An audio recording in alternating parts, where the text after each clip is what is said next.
बिस्मिल्लाहिर्रहमानिर्रहीम। मैं पाए और गोश्त बना रहा था, सोचा कि आपको भी दिखा दूँ। ज़रा प्रेशर कुकर में मैंने गलाए, तकरीबन आधा से पौने आधा घंटा हो गया। और हम इसको खोल के देखते हैं, इसका प्रेशर रिलीज करते हैं, खोल के देखते हैं। मैंने तकरीबन 12 पाए लिए और 1 किलो गोश्त लिया है और इसको गला लिया।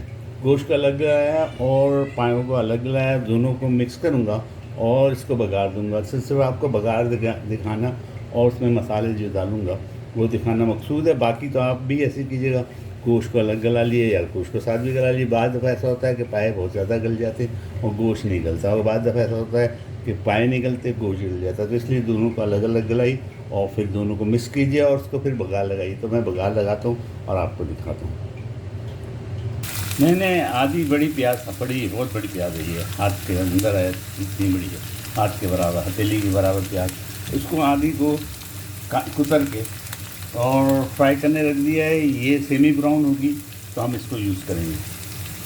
हम आधी गांठ लहसुन लेंगे, आधी गांठ है, आधी मैंने पहले यूज़ की होगी तकरीबन, और उसकी कलियों को छिल देंगे। थैली में डालूँगा, कूटूँगा और बाहर निकालूँगा तो ये छिल जाएंगे। छिलने के बाद आपको दिखाता हूँ। मैंने लहसुन कूट के रख दिया, यानी किसी थैली में आप डालिए किसी भी चीज़ में, और उसको है ना किसी हैमर से या आपके बेलन से आप कूट दीजिए तो वो आसानी से छिल जाते हैं। अब मैं अदरक का टुकड़ा लूँगा, तकरीबन 1 से 1.5 इंच अदरक का टुकड़ा। लाजमी बात है, गोश्त के सालन में अदरक लहसुन जो होता है बहुत इम्पॉर्टेंट होता है। तो हम अदरक को भी साफ़ करेंगे और तमाम चीज़ों को, और 1 टमाटर, और इनको तमामों को हम अपने एक प्याले में डालेंगे और मैं अपने मशीन से इसको ग्राइंड करूँगा। आप ग्राइंडर के जग में भी कर सकते हैं। अदरक को चम्मच की मदद से, सफाई अच्छी होती है, जल्दी होती है, तो इस तरह आप साफ़ कीजिएगा, इस तरह। और यहाँ की अदरक विदाउट केमिकल होती है और साफ़ धुलाई में भी साफ़ हो जाती है। तो आप चाहें तो छिलके के समेत भी डाल सकते हैं। छिलका बहुत खुशबू देता है, ये याद रखिए, ये ट्रिक है कि छिलका बहुत खुशबू देता है। कई खानों में मैं छिलका भी इस्तेमाल करता हूँ, अगर अदरक साफ़ सुथरी है तो छिलका इस्तेमाल करने में। अब ये इसको भी कूट के इसके अंदर डाल दूँगा, लहसुनों को भी इसके अंदर डाल दूँगा, टमाटर काटूँगा, इसमें डालूँगा। अब जनाब मेरी ट्रिक आप देख लें कि मैंने लिया है, आप पाए का मसाला ले सकते हैं, कुन्ना मसाला ले सकते हैं, गोश्त का मसाला ले सकते हैं, 1 चम्मच लिए, और 1 चम्मच मैंने लिया है अपने घर का मसाला, गरम मसाले के साथ बनाया हुआ। और उसके साथ एक ट्रिक ये है कि मैंने 1/4 चम्मच जो है वो लिया है जनाब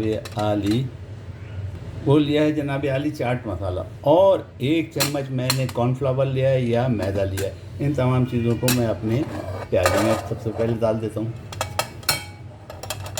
इन तमाम चीज़ों को मैदा डाल दिया, गोश्त का मसाला डाल दिया, गरम मसाला डाल दिया और चाट मसाला थोड़ा सा डाल दिया, ताकि खटास भी उसमें आ जाए। चाट मसाले में खटास होती है, खटास के लिए चाट मसाला डाला गया, वो चीज़ें डाल दी।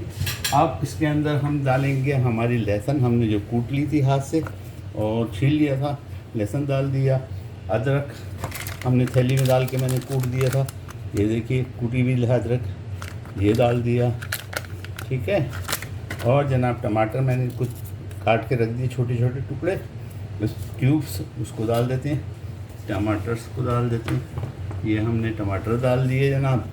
याद रहे, इन चीज़ों को देख लीजिएगा बार बार, तो आपको याद रहेगा कि हमने क्या क्या चीज़ें डाली हैं। उसके अलावा अब हम डालेंगे हमारी जो प्याज हमने तली थी, सेमी तली हुई प्याज।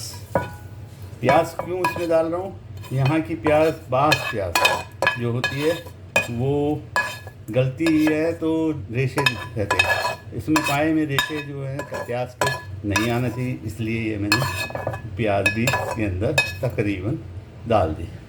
और बाकी प्याज का जो तेल है वो मैं फ्राइंग के लिए अंदर अपने फ्राई इसमें डालूँगा, बर्तन में डाल देता हूँ। उसको मैंने बर्तन में रख दिया ताकि तेल और प्याज जो बाकी हो 1-2-4 दाने वो यूज़ में आ जाए। वो मैंने तेल के अंदर बर्तन में मैंने उस फ्राई पैन को उल्टा करके रख दिया ताकि नहीं सड़ जाए। और अब इसमें थोड़ा सा कोई भी लिक्विड, अगर दही है तो 1 चम्मच आप दही डालिएगा, उसमें नहीं तो थोड़ा सा पानी डालिए। पानी डालने के बाद इसको हम मसाला बनाएंगे। मैंने इसको मसाला बनाने तक चूल्हा ऑन कर दिया और 1 से 1.5 चम्मच जो है तेल उसमें, जिसमें हम ये मसाले को भूनेंगे बर्तन में, जिसमें हम पकाएंगे गोश्त और पाए, उसके अंदर मैंने डाल दिया। और हम इसको जनाब ग्राइंड करते हैं। आप ग्राइंडर की जगह में कर सकते हैं। अगर ये है मशीन आपकी हैंड की तो उसमें कीजिए, नहीं तो ग्राइंडर की जगह में।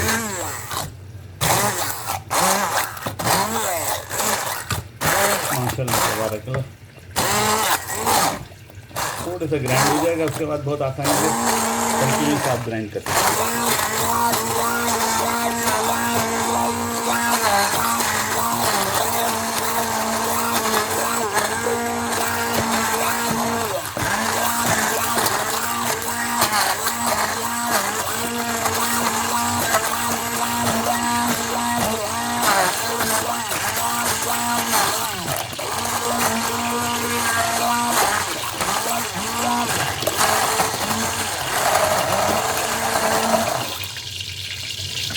तकरीबन ये ग्राइंड हो गया।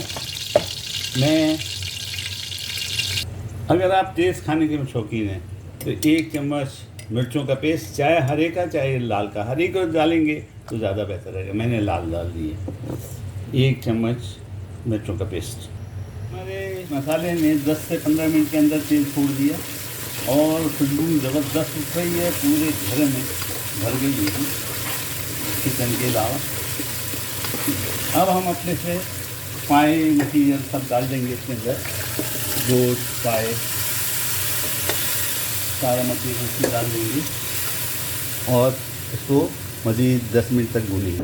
हमारे पाए तैयार हो चुकी है अल्हम्दुलिल्लाह। 10 मिनट मैंने और पकाया था। और अब इसमें सिर्फ नमक छिड़कना बाकी है, बाकी चीज़ें ये देखिए जी। पाव के गला इतना होना चाहिए कि ये हड्डी छोड़ दे और उसमें गोश्त भी अच्छा खासा गला होना चाहिए ताकि गोश्त का भी मज़ा खूब आए।